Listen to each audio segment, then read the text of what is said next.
Welcome to the deep dive. Today, we're going to cut right through the sources to explore the sonic history of New York house. Its sound, that soulful identity, the tech that helped it grow. And our mission here is really to trace how NY House grew out of the ashes of disco and how it kept this incredibly human, soulful groove. Right. That's what let it become this huge global force. Okay, so let's unpack that. Because house music, it wasn't just a Chicago invention, was it? Not at all. I mean, New York really provided the spiritual bedrock, you could say, back in the late 70s. And the sources point to this fascinating tension. You have these huge commercial disco spots like Studio 54. Right, the velvet rope scene. Exactly. Yeah. And that almost created the perfect space for a real underground to fight back. And that symbolic starting point, that ground zero, was the Paradise Garage, curated by Larry Levan. Which was so different. Completely. It was non-alcoholic, totally focused on the music. It was about a kind of spiritual release. You can hear that transition in tracks like First Choice's Let No Man Put Us Under. So by the early 80s, you have this garage sound starting to really take shape. It's soulful, it's rooted in Black and LGBTQ plus culture.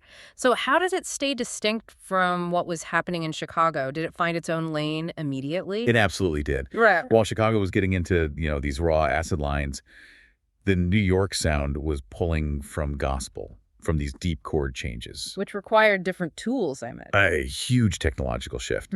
Producers went from just mixing records to actually making the music with things like the 808, Right. and crucially samplers. Ah, the samplers. Yeah, that allowed them to capture these warm organic sounds and loop them.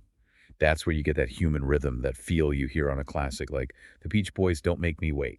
Okay, so let's move into the late 80s, early 90s, the golden age. This is where NY House really polishes its style and diversifies. So what are the key elements that define that famous soulful groove of the 90s? It's all about complexity and warmth. You have this bigger focus on incredible vocalists like Barbara Tucker and these complex chord progressions from jazz and R&B. And that's where the substyles come from. Exactly. You get deep, which is slower, more atmospheric, and garage, which is fast, very vocal-driven, almost gospel-tinged. And this energy was happening in the clubs, too. We see Masters at work with the Ha Dance in 91. A legendary track. And it's all anchored by these iconic clubs, right? Sound Factory, Shelter. So what was powering this in the studio? What gear? Well, the Masters at Work sound came directly from the power of new samplers, specifically the Akai MPC series. The MPC. Yeah, let you chop sounds, which created that signature syncopated swing, that percussive depth that is the 90s New York feel. But the scene, it had to adapt again. The 2000s arrive and everything goes digital. Right. Ableton Live, Pro Tools, it makes production way more accessible. And then CDJs just completely revolutionized the DJ booth. So that raises a big question. How did the physical scene, the clubs themselves, keep up with all that change? Well, the search for authentic, affordable space in New York is an eternal story. And the sources note that in the 2010s, you see this strong revival, but the center of gravity shifts. It moves from Manhattan to Brooklyn. And new venues pop up? Exactly.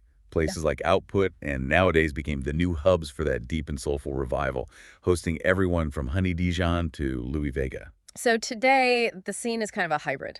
Totally. It's this wonderful blend of that old analog warmth with a modern digital workflow. The heritage is still there, the community, the diversity, and it just keeps evolving. So a final thought then. I think NY House ultimately always defines itself by prioritizing that communal human feeling. Yeah. It's a heritage that's rooted in the spiritual need for the dance floor. So what does all this mean? The real strength of New York house is in its foundations. It's the communities that built it, from the loft all the way to Brooklyn. So next time you hear a groove that you just can't deny, ask yourself, is it the precision of the machine, or is it the spirit of the Paradise Garage that's really making you move? Thank you for joining us on this deep dive.